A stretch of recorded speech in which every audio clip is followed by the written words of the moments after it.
vais tout doucement vous annoncer un peu la progression de ce Facebook Live. Dans un premier temps, je vais me présenter. Donc certaines personnes me connaissent déjà, puisque je viens de voir Jérémy, que j'accompagne personnellement dans sa création de microcrèche. Donc certaines personnes me connaissent même très bien. D'autres me découvrent, ou alors d'autres me connaissent par le biais de mes vidéos ou de mon blog. Donc je vais commencer par me présenter. Suite à cela, je débuterai mon laïus sur eh bien, les démarches que vous devrez commencer à réaliser pour bien débuter votre projet. Bien évidemment, ce que j'attends de vous, c'est le but de ce Facebook Live, hein, c'est de lire vos commentaires et de savoir et de connaître vos besoins.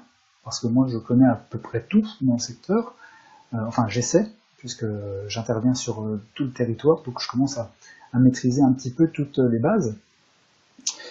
Par contre, j'aimerais bien savoir eh bien, quels sont vos besoins et à quel niveau vous êtes dans votre projet.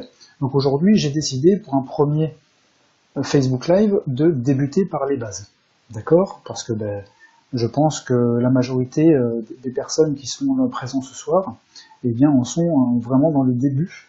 Et je pense qu'elles ont besoin de bien débuter leur projet. Alors, tout le monde entend bien, et vous pouvez, donc on va débuter tranquillement ce petit Facebook Live. Alors vous pouvez d'ores et déjà, sans aucun problème, commencer à me poser vos questions. Donc moi, je suis en mesure de les voir dans la partie droite de mon écran, afin que je puisse répondre eh bien, à celles-ci, et puis pouvoir vous orienter du mieux possible dans vos recherches de résultats. Alors nous allons commencer, et je vais dans un premier temps me présenter. Donc je suis Johan Pietremont. Je suis créateur du blog Comment créer une microcrèche. Je suis formateur, je suis ancien chef de projet pour une franchise, la franchise des Chérubins, donc avec qui j'ai travaillé 1 an et demi. Aujourd'hui, notre partenariat est terminé. Je suis moi-même créateur de 2 structures microcrèches. J'accompagne dans leur projet de nombreux porteurs de projets, comme Jérémy présent ce soir. Et je forme un maximum de personnes, mais j'ai choisi de réaliser toutes mes formations, tous mes accompagnements à distance, afin de pouvoir aider un maximum de personnes et afin de personnaliser les formations et les accompagnements. Donc je suis auteur de nombreux ouvrages, nombreuses formations que vous pouvez retrouver sur mon blog si vous le souhaitez. Donc la formation comment créer une microcrèche, comment réaliser une étude de besoin, enfin voilà, comment recruter son personnel, l'immobilier. Là, j'aborde vraiment tous les aspects de la création de microcrèche. Voilà un peu mon parcours. Donc j'accompagne vraiment sur tout le territoire national, voire même outre-mer, Réunion, Guadeloupe, Martinique, des créateurs de structures microcrèches. Donc je ne suis pas, on va dire, je ne fonctionne pas de la même façon qu'une franchise. Je demande un tarif de base pour accompagner les personnes, et suite à l'ouverture, eh bien, il n'y a pas de royalties, etc. Donc voilà mon parcours. Aujourd'hui, je suis associé avec une éducatrice de jeunes enfants, Doris, et nous accompagnons eh bien, les porteurs de projets vers leur réussite. Donc j'en suis actuellement à une vingtaine d'ouvertures de création, d'aide à la création. Donc la méthode que je connais, que je mets en œuvre, que je pratique, eh bien, fonctionne très très bien. Je pense que Jérémy, présent ce soir, pourra l'attester, puisqu'il en est lui-même, on va dire, pratiquement au bout du parcours. Voilà pour la présentation. Donc n'hésitez pas à commencer à me poser des questions pour que je puisse rebondir sur celles-ci. Alors aujourd'hui, la première partie, j'ai choisi de parler du parcours de l'idée de création. Par quoi commencer? En fait, lorsqu'on a une idée, alors moi l'idée m'est venue ça remonte déjà à quelques années, mais l'idée m'est venue en regardant eh bien, les décrets en 2010. Je suis tombé sur les microcrèches, sur la création de cette nouvelle forme de garde. Je me suis dit comment vais-je pouvoir créer mes structures. Donc à cette époque-là, je n'avais pas, personnellement, de 2008 à 2010.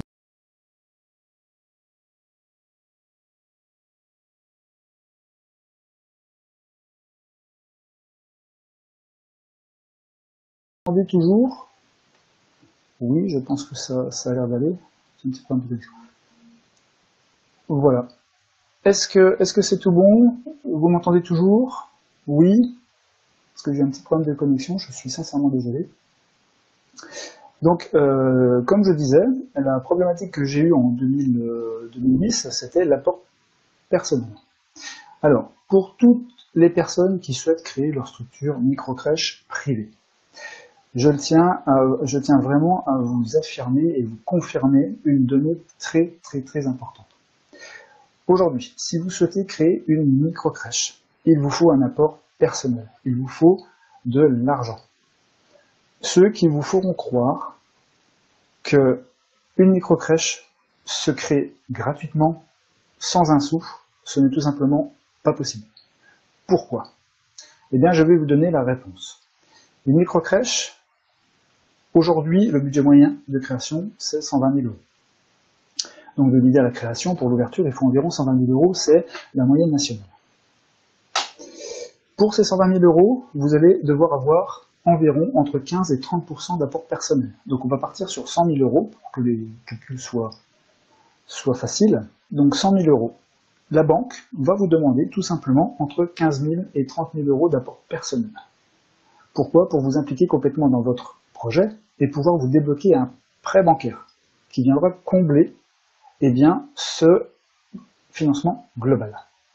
Voilà, donc dans un premier temps, vous aurez également des cautions à la banque. C'est un nom, c'est la BPI, c'est un organisme qui se porte caution. Si vous n'êtes pas encore créateur d'entreprise, elle se portera caution à 70% de votre prêt global. Donc qu'est-ce qui se passe? La banque va tout simplement vous demander d'assurer les 30% restants. Généralement, c'est ça. Et à partir de là, pour vous assurer ces 30%, elle va vous demander tout simplement de les assurer par le biais d'un apport personnel. Donc aujourd'hui, vous l'aurez compris, si vous souhaitez créer une microcrèche, il vous faut de l'argent, un apport et de l'apport personnel. Si on vous dit, donnez-moi de l'argent, je vais vous aider à créer votre structure, et vous n'avez pas d'apport personnel, sachez que cette personne essaie de vous vendre du rêve. C'est-à-dire que cette personne essaie de vous voler, tout simplement. On ne peut pas créer aujourd'hui sans argent. Ce n'est pas possible. Ça, c'était le premier aspect que je voulais vraiment aborder avec vous, parce que c'est la grosse problématique de la création de microcrèche. L'aspect financier et l'aspect personnel. Deuxième aspect que je souhaiterais aborder, c'est donc, nous avons parlé de l'aspect financier, maintenant c'est l'aspect personnel. Aujourd'hui, de nombreux porteurs de projets pensent, et à juste titre, puisque moi le premier, avant d'avoir toutes ces connaissances, c'est ce que je pensais, que beaucoup de créateurs d'entreprises et créateurs de microcrèches sont issus du milieu de la petite enfance. Alors sachez que les créateurs d'entreprises qui sont issus de la petite enfance ne sont pas réellement le maximum ne sont pas ceux qui sont le plus créateurs de microcrèches. Voilà. Les personnes qui créent le plus de microcrèches sont les personnes qui investissent. Ce sont des investisseurs. Alors pourquoi? Parce que ces investisseurs ont de l'argent.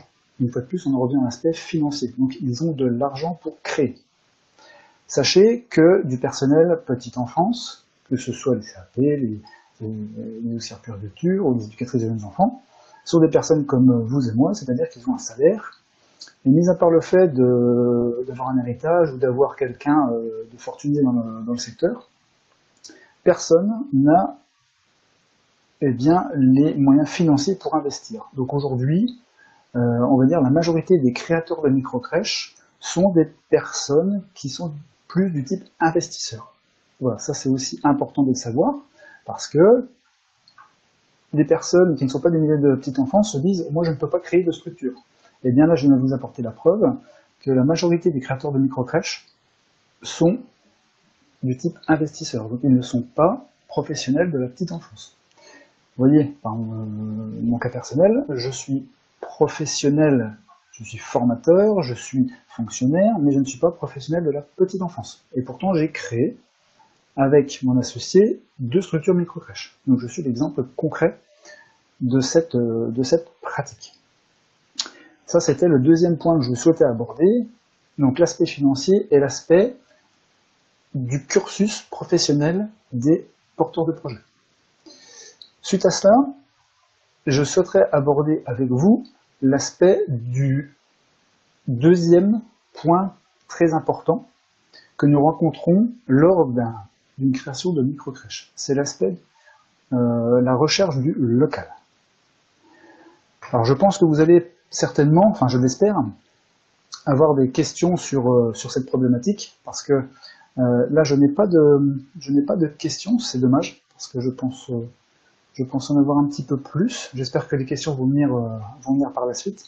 Donc l'aspect du local, tout simplement, qu'est-ce qu'il faut rechercher? Sachez, avant tout, que lorsque vous rechercherez un local, il vous faut impérativement avoir le cahier des charges de votre PMI. Il ne faut pas tout mélanger, c'est très important. Lorsque vous avez trouvé un local, il vous faut être certain que ce local corresponde au cahier des charges de votre PMI, donc la PMI du département. Pourquoi? Si jamais vous engagez sur un local et que celui-ci n'est pas en mesure de correspondre aux besoins et aux attentes de la PMI, il sera refusé. Et si vous vous engagez sur quelque chose qui sera refusé par la PMI, vous serez coincé et vous devrez payer dans le vide. Et ça, c'est vraiment impératif. Alors, la question est plus simple de créer le local ou d'en trouver un. Alors, merci pour votre question, Maïli. En fait, c'est très simple. Il y a deux solutions pour le local.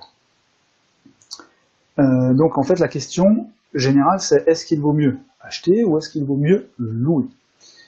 Moi je dirais il y a deux choses à savoir. La première c'est l'argent de base que vous avez à investir. Pourquoi? Si vous avez beaucoup d'argent à investir, moi je vous conseillerais d'acheter. Pour quelle raison? Vous allez investir dans la pierre et en même temps vous allez investir dans votre micro-crèche. Ça c'est lorsque nous avons lorsque nous avons un gros apport personnel. D'accord? Là, je pense qu'il est préférable de créer une SCI et d'investir dans la pierre, plus dans la structure microcrèche. Maintenant, si vous avez un apport, on va dire, qui tourne dans les alentours de 20 à 30 000 euros, là, je vous déconseille fortement d'investir pour la première structure dans la pierre, c'est-à-dire d'acheter le local. Je vous conseille tout simplement de louer celui-ci dans un premier temps, et lorsque votre structure tournera, eh bien, pour la deuxième microcrèche, éventuellement, grâce à la première, acheter cette fois-ci le deuxième local. C'est ce que nous comptons faire, nous, avec mon associé, sur les prochaines structures. Voilà, donc dans un premier temps, pour le local, il faut savoir que ça se résume réellement au niveau de l'apport personnel. Si vous avez 60, 70 000, 80 000 euros à investir, il faut investir dans la pierre. Si vous avez 20 000 ou 30 000 euros, eh bien, partez pour la première sur du locatif. Alors, ensuite, combien peut nous coûter un local? Alors là, je n'ai pas de réponse précise, puisque ça peut aller du simple au double, en fonction des travaux, en fonction de la région. Là, je suis sincèrement désolé, mais je ne peux absolument pas donner de tarif. La seule chose que je suis en mesure de vous transmettre aujourd'hui, c'est le tarif moyen pour créer une structure aujourd'hui de microcrèche sur le territoire français, de l'idée à la création, donc de l'idée à l'ouverture, il vous faudra environ 120 000 euros. Voilà. Autre question. C'est plus simple de louer un local commercial ou un local qui est un logement? Alors, au niveau du local, sachez qu'il faut privilégier. Alors ça commence à être une ligne de conduite nationale. Sachez qu'il faut privilégier un local de plein pied, type maison, type local commercial. Ce local commercial ou ce type maison doit être d'environ, on va dire, 110-120 mètres carrés, avec un espace extérieur souhaité. Dans certains départements, c'est obligatoire. On évite les étages. Alors ça, une fois de plus, c'est à aborder avec votre PMI, qui vous stipulera si l'étage est accepté ou non. Sachez que de plus en plus de départements refusent tout simplement les étages. Le local ne doit pas être dans une zone inondable, ne doit pas être à proximité de lignes haute tension, il ne doit pas être à côté de décharges.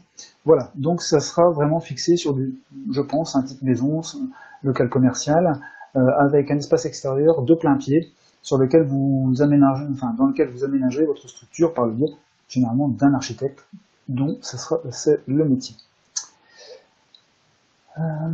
Ensuite, alors comment savoir si le local est aux normes ou pas?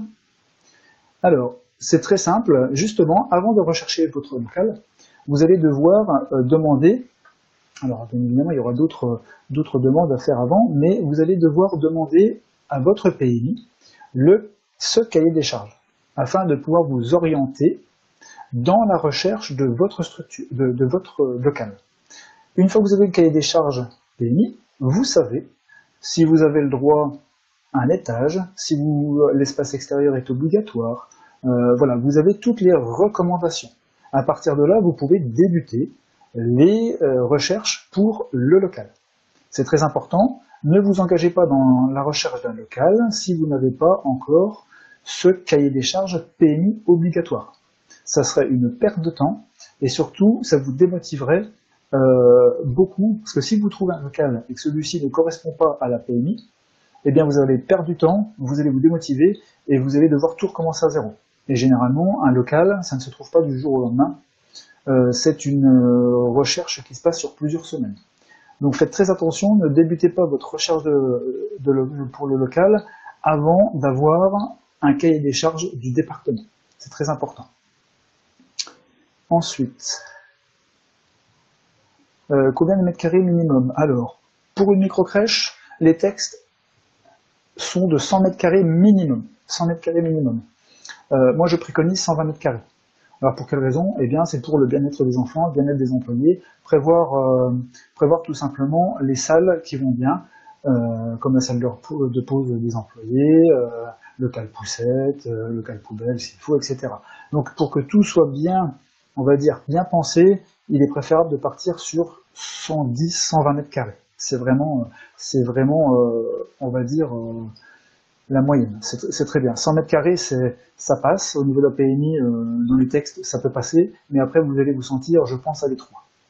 Voilà, donc il faut préconiser. Moi, je vous préconise entre 110 et 120 mètres carrés pour être tranquille. En plus, après, il faut prendre en considération l'aspect du local. Et là, pour l'aménagement, ça peut être quelquefois plus difficile.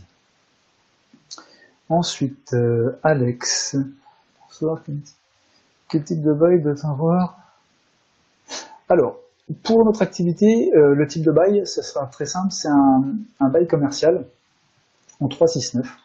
Donc c'est un commerce.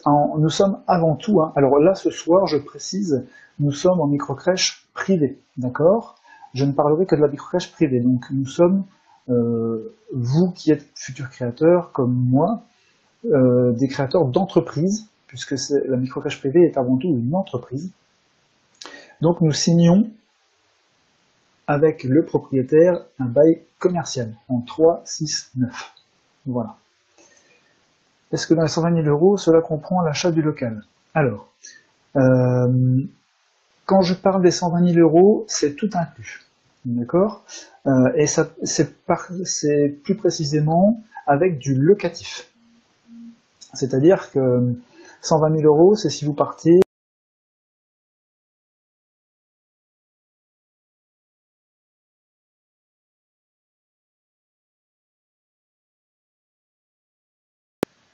voilà, je pense que...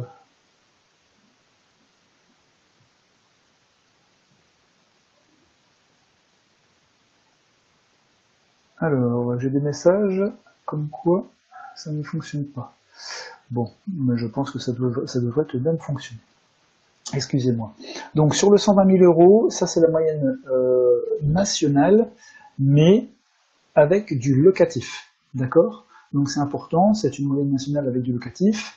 Et bien évidemment, si vous achetez le local, eh bien là, vous êtes largement au-dessus. et c'est deux aspects financiers complètement différents, parce qu'il y aura un aspect financier pour l'achat du local, avec création d'entreprise spécifique qui est une SCI, puis la création de l'entreprise avec aménagement du local par le biais de la microcrèche. Donc c'est un montage financier qu'il vous faudra réaliser avec votre expert comptable.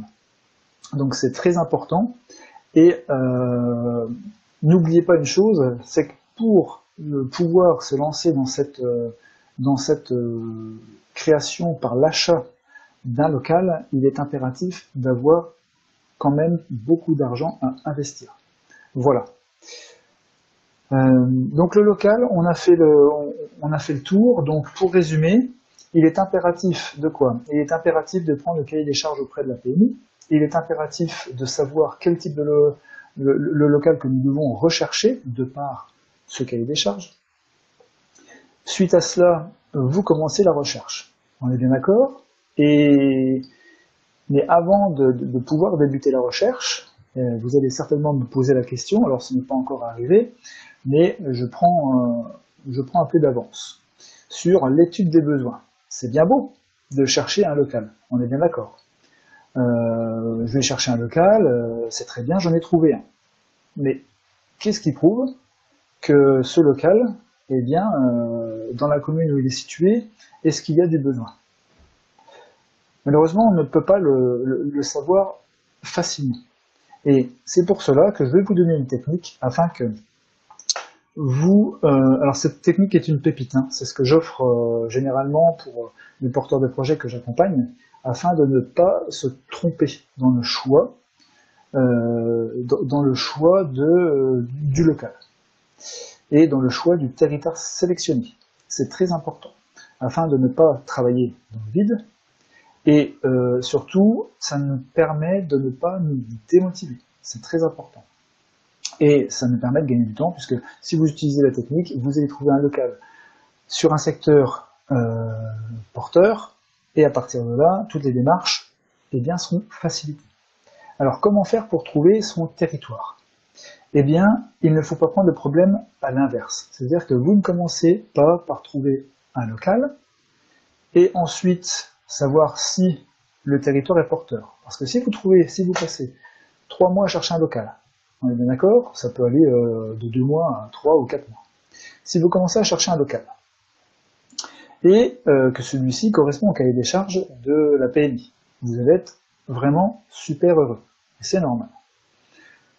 La PMI arrive, très bien, il correspond. Formidable, vous êtes vraiment plus qu'heureux. La grosse problématique, c'est qu'à ce moment-là, vous allez devoir étudier la faisabilité du projet. Donc pour ce faire, vous allez voir la mairie, mais la mairie vous dit non, nous, un projet de microcrèche, ça ne nous intéresse pas. On souhaite garder nos assistantes maternelles, donc allez trouver une autre commune. Et vous poussez un peu la recherche, et vous vous rendez compte en fait qu'elle avait raison, parce que sur ce territoire, il n'y a pas beaucoup de demandes. Donc vous l'aurez compris, vous avez perdu 2 mois, 3 mois, 4 mois sur le secteur parisien, c'est peut-être 6 ou 8 mois de recherche. Et là, vous aurez tout simplement le moral dans les baskets, et vous n'aurez qu'une envie, c'est d'arrêter ce projet, parce que vous en avez marre de chercher un local. Donc aujourd'hui, si vous avez de quoi noter, essayez de procéder de la façon suivante. C'est très important. Donc prenez des notes, hein, si vous pouvez. Dans un premier temps, vous allez sélectionner des communes. D'accord ? Vous allez sélectionner des communes sur lesquelles vous souhaitez vraiment travailler, sur lesquelles vous vous sentez bien, d'accord ? Sur lesquelles vous, en tant que gérant, futur gérant, vous aurez envie d'aller travailler. Une fois que vous aurez sélectionné ces communes, vous devrez rencontrer les mairies, d'accord ? Donc vous allez tout simplement rencontrer les mairies avec un dossier de présentation. Et sur toutes les mairies que vous allez rencontrer, donc un certain nombre, des mairies vont refuser et des mairies vont accepter. C'est les mairies qui accepteront de recevoir votre projet. Tout simplement, vous allez les classer dans l'ordre de préférence. Et comment vous allez les classer dans l'ordre de préférence? C'est très simple. Vous allez déjà classer aux premières places les communes où vous souhaitez réellement vous travailler. Puisque quelqu'un qui est bien dans son secteur géographique est bien au travail, généralement, ça va plaire. Ensuite, vous allez demander des renseignements à la mairie pour savoir si s'il y a du besoin sur le secteur. Et vous allez continuer par la suite à faire des recherches par le biais de l'INSEE, etc., pour obtenir des résultats et ainsi savoir si les communes choisies, sélectionnées, sont porteuses. Une fois que vous avez sélectionné ces communes, une fois que vous avez classé ces communes, vous avez un panel de communes sur lesquelles vous commencez votre recherche du local idéal, en ayant le cahier des charges de la PMI. D'accord? Donc, une fois que vous avez la mairie, vous avez le secteur, vous avez les statistiques, vous débutez votre recherche du local. Et à partir de là, même si ça vous prend 3 mois, mais vous serez certain ou certaine que lorsque vous trouverez le local, ce local répondra aux normes et aux attentes de la PMI, vous aurez une mairie qui vous accorde le projet, et vous serez à peu près certain qu'il y a du besoin sur la commune sélectionnée. Et à partir de là, votre projet peut définitivement débuter. D'accord? Alors, est-ce que je me suis bien fait comprendre? Est-ce que vous avez des questions sur la méthodologie pour positionner votre future structure? Alors, c'est une méthodologie que très peu de monde partage. Pourquoi? Parce qu'une fois qu'on a la méthode, on démultiplie les recherches et c'est beaucoup plus simple et beaucoup plus rapide de sélectionner un local dans un secteur porteur et surtout en ayant l'accord de la PMI et de la mairie. Est-ce que vous auriez des questions sur le sujet, afin que je puisse y répondre? Est-ce que je me suis bien exprimé? Donc n'hésitez pas à me poser toutes vos questions. Je vais attendre juste 30 secondes, voir si vous avez des questions à me poser sur la recherche du local idéal.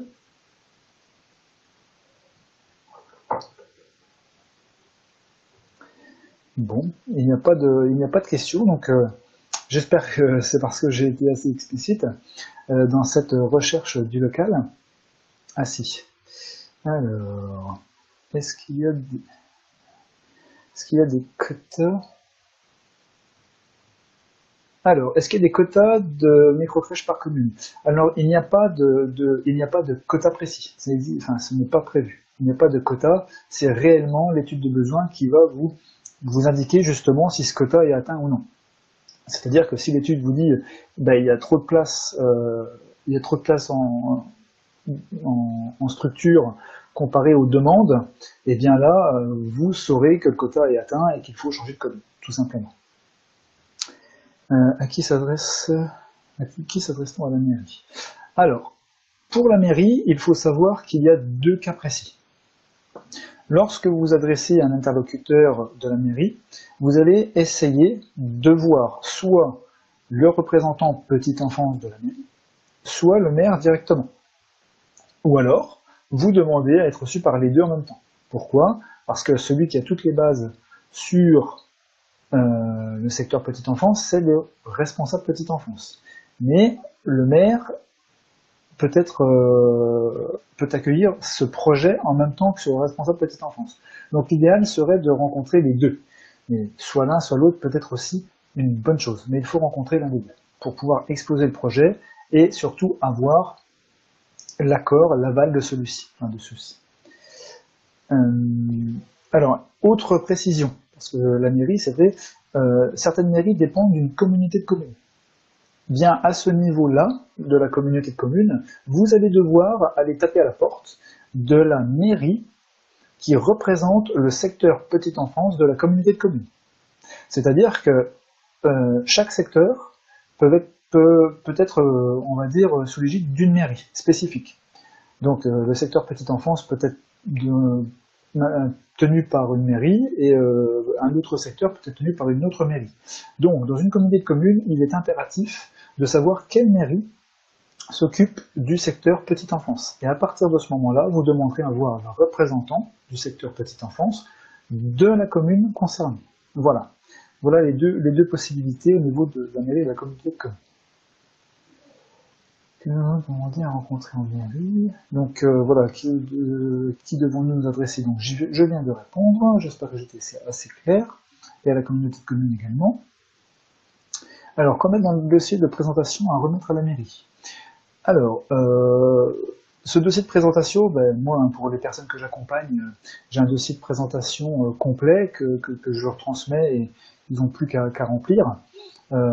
Tout simplement, vous essayez de mettre une présentation du projet cumulée à une présentation de votre personne et avec, avec des petits articles de journaux sur le besoin actuel en France. Donc, voilà. En fait, pour bien présenter votre projet, il vous faut présenter votre projet, présenter votre personne, votre cursus, quand vous allez mettre en place votre projet, et également expliquer ce qu'est une microcrèche. Alors, par des articles de journaux, par des choses que vous pourrez trouver si vous le souhaitez sur mon blog. Voilà, donc en gros, il faut faire ça. Il faut présenter le projet, comment vous allez le mettre en place, votre personne, votre cursus, mettre un CV, c'est important, et présenter les micro-crèches, où on en est aujourd'hui.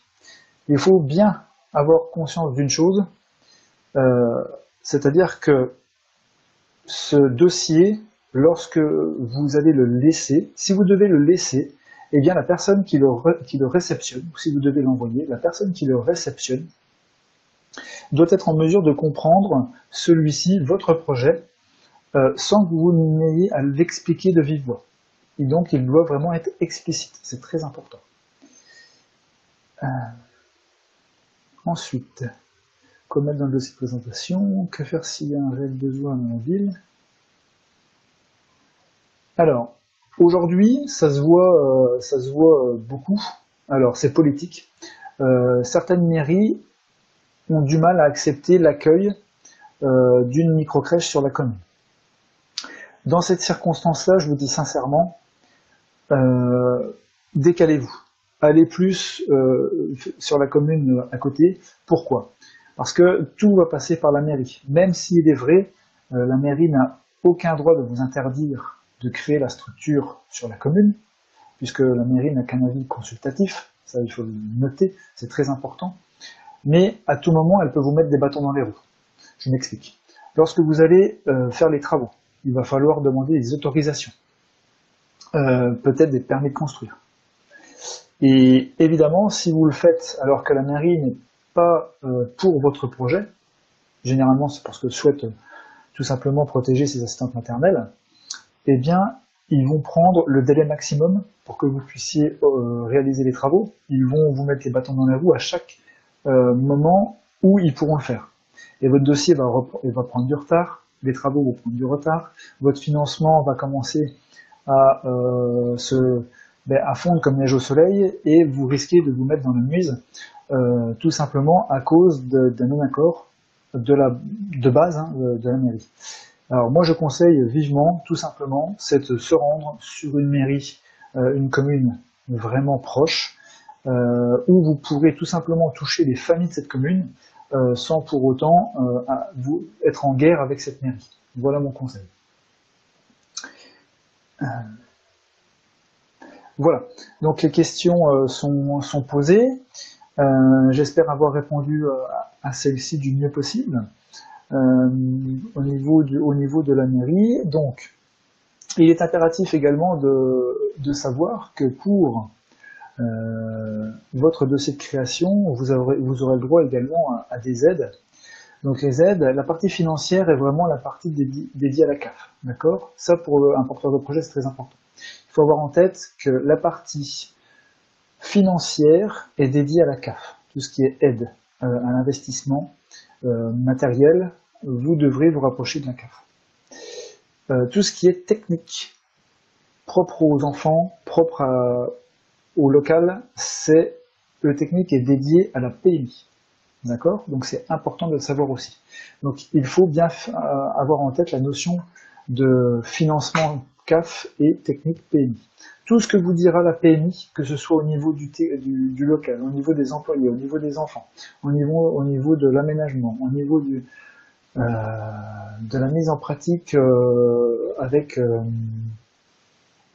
les employés, du nombre d'employés, de l'étage, enfin voilà, tout ce qui touche cette partie-là, tout ce que dira la PMI devra être réalisé dans les moindres détails, au risque, si vous ne le faites pas, de ne pas avoir l'agrément. D'accord? C'est très important, donc ça, il faut vraiment bien noter. Ensuite, qu'est-ce que vous souhaiteriez aborder ce soir? Là, nous en sommes à pratiquement 40 minutes. Qu'est-ce que vous souhaiteriez aborder ce soir en plus? Alors je compte faire 1 heure, hein, donc il me reste 20 minutes, et là je tiens à vous laisser un peu, entre guillemets, la parole, si je puis dire, par le biais des questions. N'hésitez pas, rentrez, voilà, à me poser vos questions. On va dire que pendant un quart d'heure, je vais essayer de répondre à toutes vos questions. Alors, quand contacter la CAF et la PMI? Donc, une fois que... Alors, la CAF et la PMI, il faut les contacter à partir du moment où vous êtes apte et vous vous sentez capable de les contacter. Alors, je m'explique. C'est très important. Les porteurs de projets aujourd'hui n'ont pas pleinement conscience que les PMI et les CAF reçoivent des dizaines et des dizaines de dossiers de création de microcrèches. C'est-à-dire qu'ils reçoivent des dossiers dans lesquels les porteurs de projets ne sont pas préparés. Les porteurs de projets, entre guillemets, certains, ont vu de la lumière et ils souhaitent créer une structure. Donc ça, aujourd'hui, la PMI et la CAF luttent contre ça. Donc le premier conseil que j'ai à vous donner, c'est préparez-vous du mieux possible, suivez une formation à la création de microcrèches, que ce soit la mienne, que ce soit une concurrente. Voilà, là je ne suis pas là pour vendre quoi que ce soit, mais formez-vous à la création de microcrèches. Pourquoi? Pour échanger avec les interlocuteurs et utiliser les mêmes langages, le même langage avec du langage professionnel. Qu'ils sentent que vous êtes professionnel et non pas que vous ayez mis de la lumière. C'est très important parce que votre dossier peut se retrouver tout en bas de la pile, voire même à la poubelle, si jamais vous n'utilisez pas les bons termes et s'ils ne sentent pas que vous êtes vraiment motivé dans votre projet. Donc, quand contactez la PMI, c'est très simple. Quand vous vous êtes formé à la création d'entreprise, quand vous vous êtes formé à la création de microcrèches, une fois que vous avez ça, vous avez votre dossier de présentation, et bien là, vous prenez contact avec la PMI et la CAF pour obtenir tous les renseignements. Ensuite, pouvez-vous développer l'étude des besoins? L'étude des besoins, là, je pense que je reproduirai cet exercice, c'est-à-dire de Facebook Live, où je parlerai exclusivement de cette étude de besoin, parce que c'est un exercice très, très difficile. Vous pouvez déjà, si vous le souhaitez, vous rendre sur mon blog, il y a des articles dédiés à cela, mais je pense sincèrement que je ferai une autre session dédiée à cet exercice de l'étude de besoin, parce que là, il nous faut au moins 1 heure pour échanger pleinement sur le sujet et pouvoir le développer. Voilà. Alors, quel est le délai où on demande le délai d'une création? Alors, pour moi, il n'y a pas de délai. Je ne veux pas vous donner un délai officiel, puisque c'est pas possible. Par contre, sachez que de mon côté, je compte sur 12 mois, 12 à 14 mois pour une création de microcrèche. Ça peut aller plus vite, comme ça peut être plus long. Tout dépendra du temps que vous mettrez à trouver le local, en fait. Généralement, l'élément déclencheur, c'est réellement le local. Sachez que mon accompagnement personnel, donc lorsque j'aide des personnes à créer leur structure, mon accompagnement part sur 18 mois. Donc c'est vraiment maximum. Voilà, donc je vous dis entre 10 et 14 mois pour avoir une fourchette. Alors, les réservations de berceau, je pense que vous parlez des réservations de berceau entreprise. C'est pareil, c'est un sujet qui demande à être développé. Donc, sachez que, je vais juste en parler 2 minutes, des réservations de berceau, il y a des entreprises aujourd'hui avec qui personnellement je travaille également, qui sont Ma place en crèche ou les petits chaperons rouges, qui nous aident à trouver des places entreprises. Donc je pense que ça peut être vraiment une bonne solution. Ces entreprises-là aident les créateurs de micro-crèches comme nous à trouver des places entreprises, moyennant finance. Tout le monde est gagnant en fait. Donc ça peut être un bon rapport qualité-prix, c'est-à-dire que ces entreprises vont démarcher l'entreprise qui travaille avec nous va démarcher avec les autres entreprises, et une fois qu'ils ont trouvé preneur, eh bien ils nous transmettent les demandes et nous accueillons les enfants. D'accord? Donc je pense que ça peut être une bonne façon de travailler, s'entourer de professionnels qui sont spécialisés dans les classes entreprises. Voilà. Mais je pourrais développer sur une prochaine session précisément cet aspect.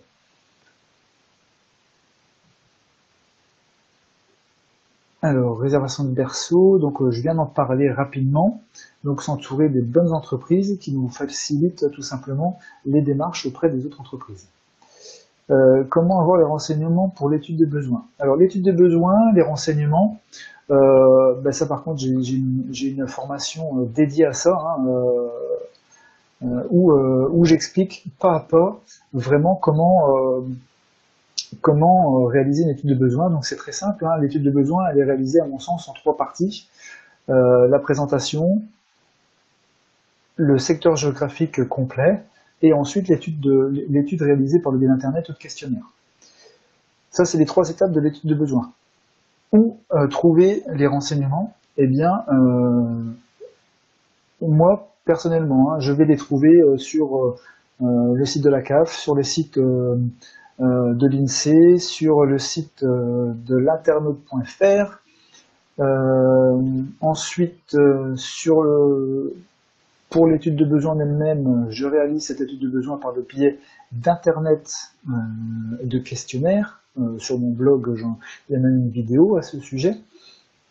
Et pour la rédaction, eh bien pour moi, une rédaction d'étude de besoin, ça fait les miennes font environ 50 pages. Voilà. Pour vous dire, je suis passé en commission avec un porteur de projet, deux porteurs de projet la semaine dernière, pour vous apporter la preuve que celles-ci sont bien faites. La commission a dit à mes porteurs de projet que notre étude était trop poussée. Donc, qui peut le plus peut le moins. C'est une bonne nouvelle. Voilà. Une petite visite à Émilie Dupuis. Bonsoir Émilie. Merci beaucoup pour votre message. C'est vraiment très sympa de lire des choses comme celle-ci. Je vous en remercie vraiment beaucoup. Merci Émilie. À bientôt. Concernant le calendrier, faut-il avoir trouvé les familles avant la demande d'agrément? En fait, la question c'est faut-il avoir trouvé des familles avant la demande d'agrément? C'est très simple.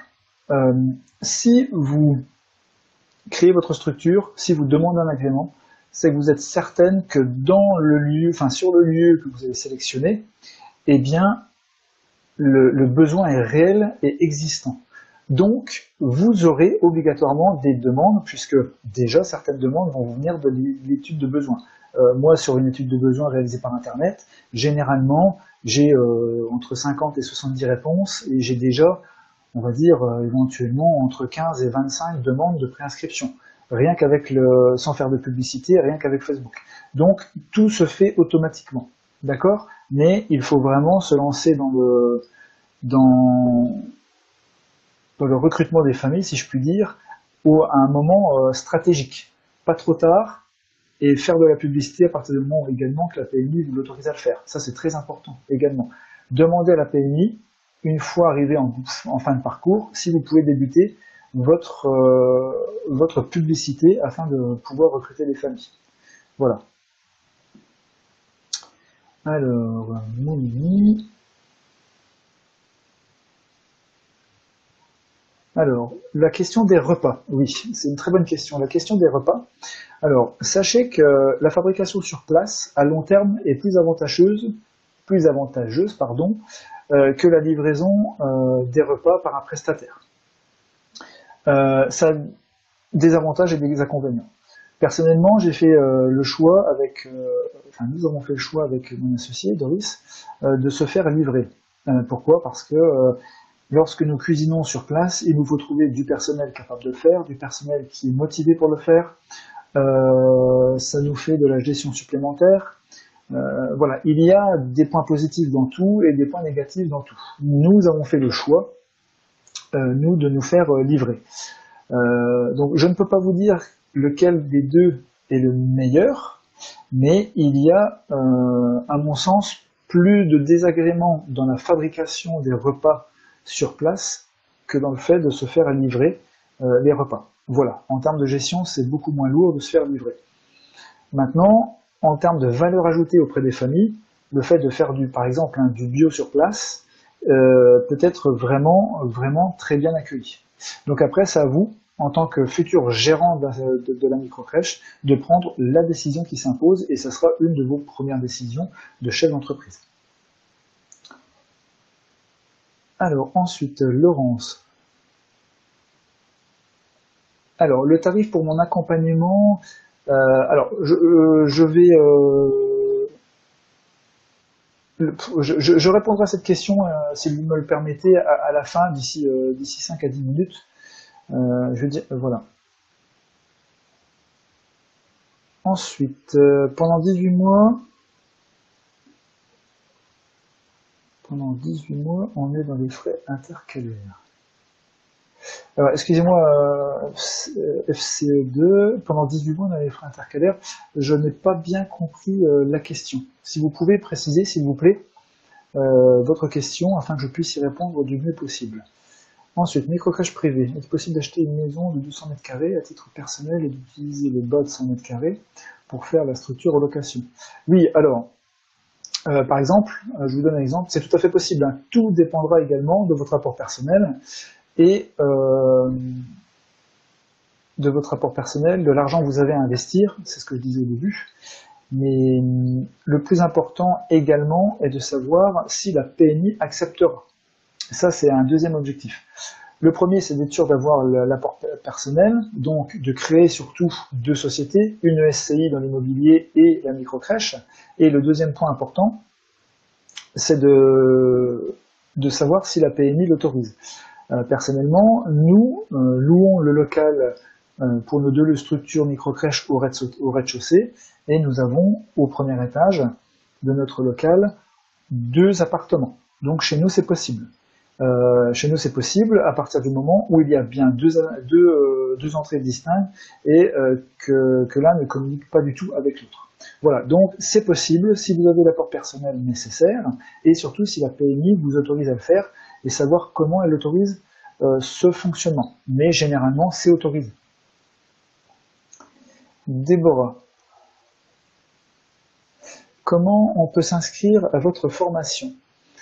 Alors, c'est pareil, je parlerai, si vous le souhaitez, hein, bien évidemment, de ma formation et de mon accompagnement en fin de, là d'ici 5 à 10 minutes, afin que vous puissiez, si vous le souhaitez, vous inscrire à ma formation, éventuellement plus tard, à mon accompagnement. Voilà. Vous êtes très clair, merci beaucoup Joanne. Ben c'est vraiment très très gentil d'avoir des commentaires comme ceci. J'essaie d'utiliser des mots très simples pour me faire comprendre afin que vous puissiez eh bien, vous comprendre vraiment facilement le process et surtout avoir une idée claire de ce qu'il faudra faire. C'est très important. Des bonnes bases dans un projet de création, c'est vraiment les bases de la réussite. C'est très important à le savoir. Si vous sautez des étapes, un jour ou l'autre, les étapes vous rattrapent et vous êtes obligé de tout recommencer.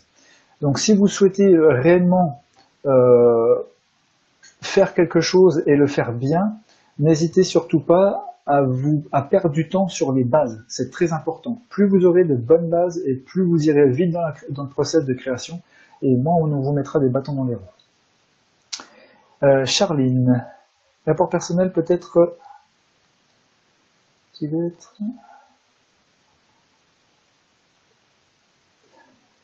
Alors, comme je l'expliquais, Charline, au démarrage, vous êtes dans l'obligation d'avoir un apport personnel.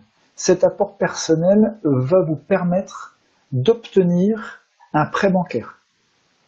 c'est comme ça, c'est le process. La banque vous prêtera de l'argent à partir du moment où vous pouvez vous-même investir dans votre projet. Je vous donne un exemple concret, j'image un peu. Si vous ne mettez pas un centime dans votre projet, la banque, qu'est-ce qu'elle va se dire? Elle va se dire, mais attendez, cette dame veut créer une entreprise, mais elle ne veut pas elle-même investir un centime dans son entreprise. Donc pourquoi moi je prendrais tous les risques pour elle? Vous comprenez? Donc votre apport personnel est dans un premier temps une preuve auprès des banques que vous allez vraiment vous donner à 200% de votre projet, d'accord? Et en plus, ça leur permet de limiter, on va dire, de limiter la casse au niveau de l'argent qu'ils vont vous prêter. Comme je le disais tout à l'heure, s'ils vous sont amenés à vous prêter 100 000 euros, ils vont avoir 70%, donc 70 000 euros caution par l'organisme BPI, mais il restera toujours 30% à leur charge. Donc ils sont capables de vous demander entre 15 et 30% d'apport personnel. Voilà. Et pour avoir le prêt global, si vous n'avez pas ces 15 ou 30%, eh bien ils ne vous prêtent pas. Voilà l'obligation que vous avez d'obtenir ce prêt bancaire. Et d'obtenir surtout cet argent personnel pour avoir le financement global. Alors j'espère que j'ai été assez clair sur ce sujet. Aurélie. Est-ce qu'on peut fixer nous-mêmes le prix de l'heure? Alors sachez que pour une micro-crèche privée, les horaires, enfin le tarif horaire sont libres, d'accord? Sont libres. Aujourd'hui, c'est 10 € maximum de l'heure. Ça, c'est imposé par les textes. C'est 10 € maximum de l'heure, mais vous pouvez prétendre à monter jusqu'à 10 €. D'accord? Donc, les tarifs sont réellement libres. Ensuite, Carole.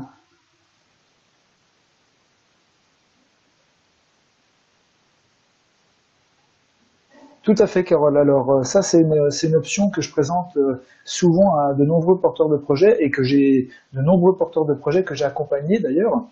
Il y a différentes façons de trouver un apport personnel de base. Soit comme moi et comme mon associé, nous sommes associés pour avoir un apport personnel global et les connaissances communes pour mettre en œuvre notre projet et apporter l'apport personnel qu'il nous fallait. Ça, c'est la première chose, trouver un associé avec qui on s'entend. Deuxième chose, c'est, à mon sens, une des très bonnes trouvailles et des très bonnes solutions qui est possible d'être mise en place, c'est grâce, on va dire, grâce à Pôle emploi. Vous avez le droit, donc, lorsque vous êtes chez Pôle emploi, à un budget global. Voilà, pendant 2 ans, vous devez toucher X milliers d'euros.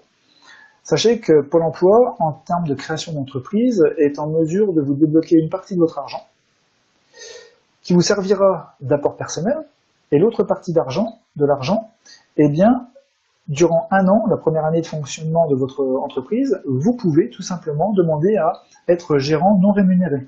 Et c'est Pôle emploi qui vous rémunère pendant 1 an.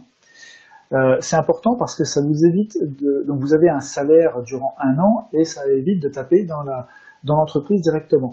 Donc ça peut être une grosse source pour avoir un apport personnel et pouvoir vous lancer dans la création de votre structure.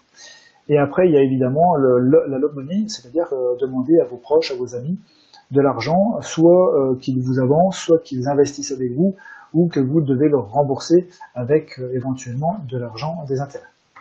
De l'argent supplémentaire et des intérêts, bien évidemment. Voilà. Alors, les 120 000 € incluent les aides de la CAF. Alors, les 120 000 € n'incluent pas les aides de la CAF. On est bien d'accord que les 120 000 €, Caroline, c'est un budget global. Donc là-dessus, si vous êtes dans un secteur porteur, si vous êtes dans un secteur où la CAF estime que c'est un secteur prioritaire, eh bien, vous devriez pouvoir obtenir 80% d'investissement d'aide à la création, donc la prise en charge des travaux généralement, à hauteur de 80%. Donc ça viendra se déduire des 120 000 €, puisque vous aurez 80% des travaux, je dis bien, pris en charge par la CAF. Et il y a même d'autres aides pour le matériel, ça dépend des départements. Alors ensuite, à quel moment rencontrer la banque? Alors, eh bien la banque, ça se rencontre entre guillemets pratiquement en fin de parcours. Lorsque nous avons tous les éléments à présenter, c'est-à-dire les éléments financiers, le local, les devis entreprises, voilà. En fait, c'est pratiquement l'avant-dernière étape. D'accord? Donc c'est vraiment à la fin où vous présentez le dossier global afin d'obtenir le prêt et de dire à la banque, effectivement, voilà, j'ai tout ce qu'il faut, je vous prouve que mon projet tient la route et que vous pouvez me prêter 120 000 euros ou 100 000 euros ou plus sans crainte, entre guillemets. Voilà. Alors, Charline, réponse très claire, merci. Eh bien, merci à vous. Aurélie, merci de toutes ces précisions. Merci Aurélie. Alex, à quel moment faire les demandes de subvention? Alors, les demandes de subvention, en fait, c'est très simple. Vous allez être mis très rapidement en relation avec la CAF, et cette demande de subvention, eh bien, c'est la CAF qui vous donnera le top départ pour faire cette demande. C'est important parce que il ne faut pas les faire trop tôt, il ne faut pas les faire trop tard, et c'est pour cela qu'il est impératif d'être mis en relation avec la CAF rapidement et que la CAF soutienne votre projet. Voilà. Donc c'est pour répondre à votre question simplement, vous faites les démarches, bon généralement c'est sur la fin du projet, hein, une fois qu'on a les devis, etc. Le devis des travaux précis, la CAF met en route le dossier de subvention pour un passage en commission. Donc, pour répondre précisément et simplement, c'est tout au long du parcours, on se rapproche de la CAF, et à la fin du parcours, une fois qu'on a tous les devis, etc., eh bien la CAF nous demande de monter un dossier de subvention pour passer en commission. Voilà. Ensuite, quel diplôme faut-il pour créer sa propre microcrèche? Alors aujourd'hui, Déborah, il n'y a pas de diplôme obligatoire pour créer sa microcrèche. Les seuls diplômes qui sont obligatoires, c'est pour travailler auprès des enfants. Je vous donne un exemple concret, le mien. Je suis fonctionnaire, je suis formateur de base, c'est-à-dire que je n'ai aucune connaissance dans le secteur de la petite enfance. Auprès des enfants. Je ne suis pas professionnel petite enfance. Mais pourtant, j'ai créé 2 structures avec mon associée qui est éducatrice de jeunes enfants, Doris. Et donc, tout le monde peut créer une structure. Maintenant, les personnes qui pourront travailler auprès des enfants et être référents de cette structure, eh bien, ce seront des professionnels petite enfance diplômés avec de l'expérience professionnelle obligatoire. C'est très important. Carole, merci Joanne, merci Carole, merci à vous Carole. Elodie, j'ai loupé le direct, trop déçu. Ah ben Elodie, je suis vraiment désolé, mais vous inquiétez pas, hein, normalement c'est enregistré et vous pourrez le revoir si vous le souhaitez, Elodie, sans problème. Charline, concernant l'explication sur le financement possible par Pôle emploi. Je comprends bien que ça ne concerne que les demandeurs d'emploi. Oui, tout à fait. Il faut être inscrit chez Pôle emploi en tant que demandeur d'emploi et les personnes utilisent eh bien, le cumul de leurs aides pour prétendre à la création d'entreprise. Déborah. Alors Déborah, vous avez mis des points d'interrogation. Alors à quel niveau? Bon, ce n'est pas grave, vous allez peut-être par la suite reposer les questions. Microcrèche privée, doit-on obligatoirement prendre un architecte pour les travaux?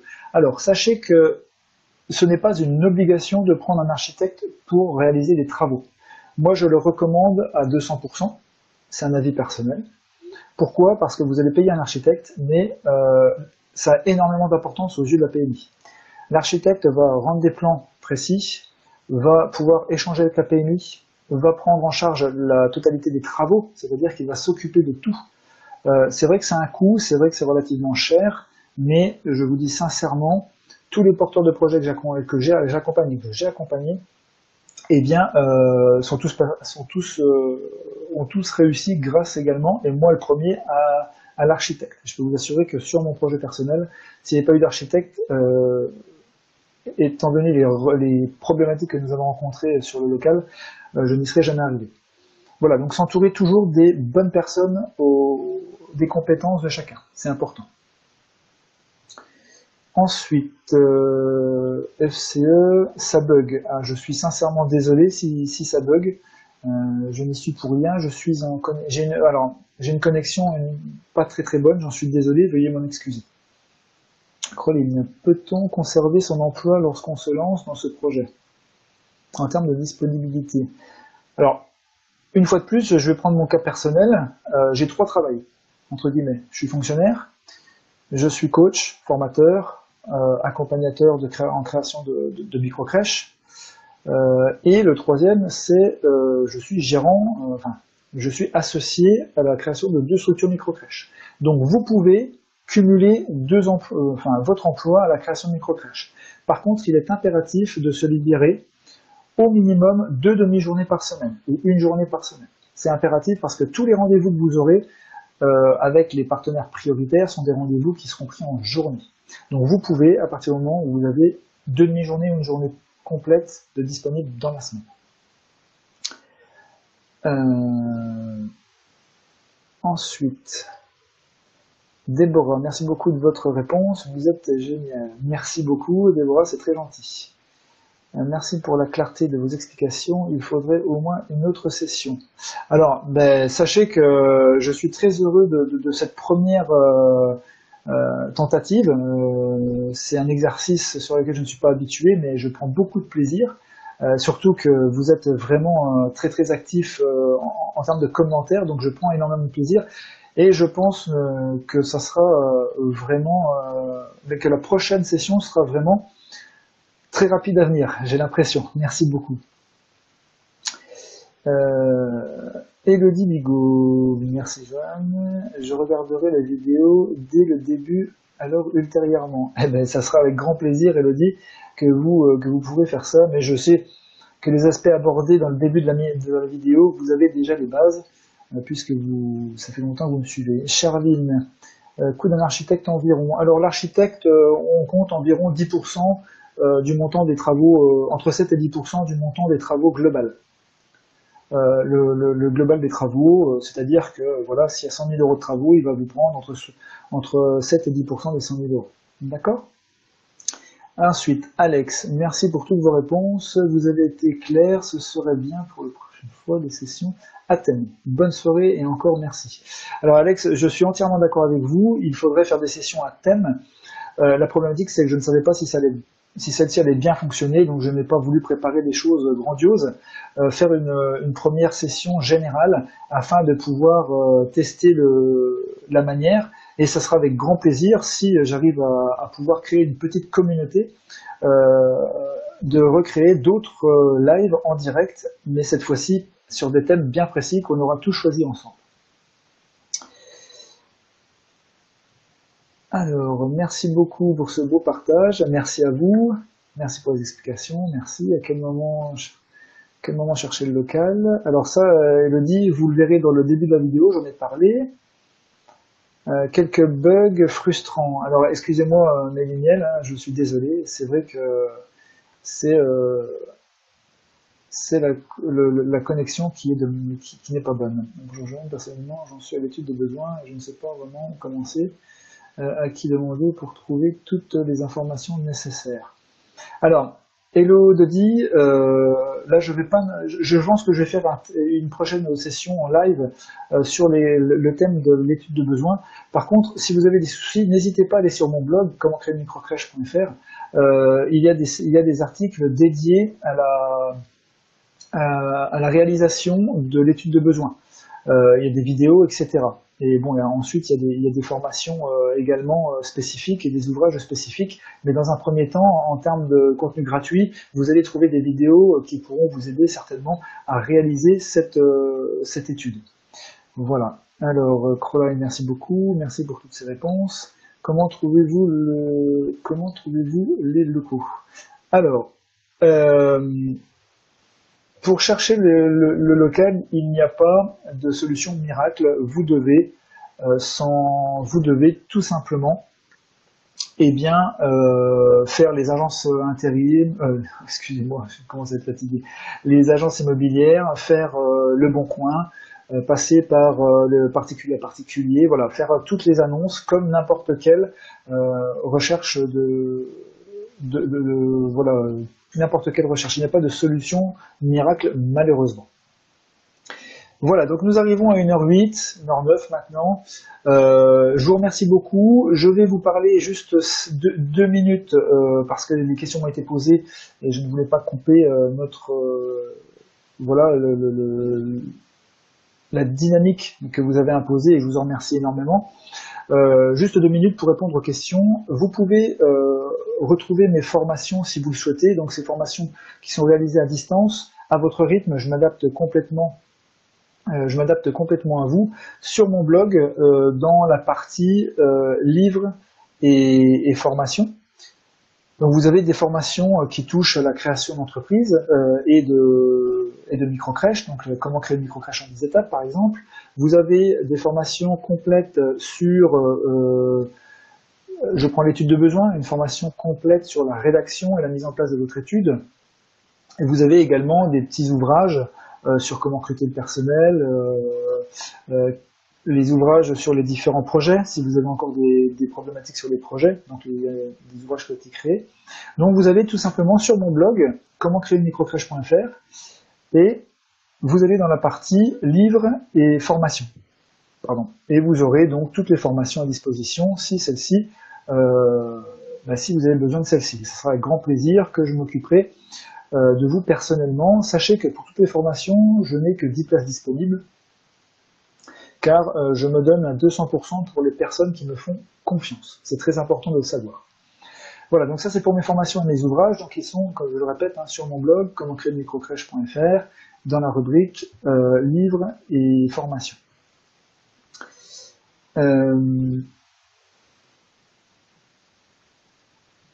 Alors justement, j'allais en venir, vous avez déjà trouvé les 2 porteurs que vous souhaitez accompagner cette année, il reste effectivement une place. Il reste une place disponible, pour un accompagnement particulier. Une seule et unique, je n'en prendrai pas plus. Alors l'accompagnement particulier, à quoi il consiste? C'est tout simplement, je vous accompagne de A à Z, main dans la main, dans toutes les étapes de votre cursus. Et je demande dans un premier temps, alors le tarif global, puisque moi je n'ai absolument rien à cacher et je ne vous vendrai jamais de rêve, le tarif global est de 9 000 €, mais je demande 4 500 € TTC à la signature du contrat et 4 500 € à l'obtention du prêt global final, c'est-à-dire qu'une fois que vous avez le prêt, quelques semaines après, votre structure ouvre. Donc à partir de là, vous êtes certaine d'ouvrir la structure, et moi, je suis certain d'avoir fait le job, et c'est pour ça que je vous demande, en fin de parcours, la deuxième partie de votre financement, enfin de mon financement. Voilà, donc je vous accompagne vraiment main dans la main avec mon associé qui est Doris, éducatrice de jeunes enfants depuis plus de 25 ans. Je mets les coordonnées d'experts comptables à votre disposition, des architectes si vous avez besoin. Je réalise pour vous tous les documents, études de besoin, je fais le dossier avec vous, présentation de mairie, PMI. Doris s'occupe de tout ce qui est rédaction des différents documents de petite enfance. On vous aide au recrutement, on vous forme, puisque je vous forme impérativement avant de me lancer avec vous dans la création de microcrèche. Voilà, c'est vraiment quelque chose de concret et de vraiment très très bien vu. Donc vous pouvez aller pareil, vous pouvez m'envoyer un message ou aller sur mon blog pour remplir le petit questionnaire si vous souhaitez que je vous accompagne personnellement dans votre création de microcrèche et ainsi mettre toutes les chances de votre côté pour réussir votre projet. Je vais quand même continuer à reprendre les derniers...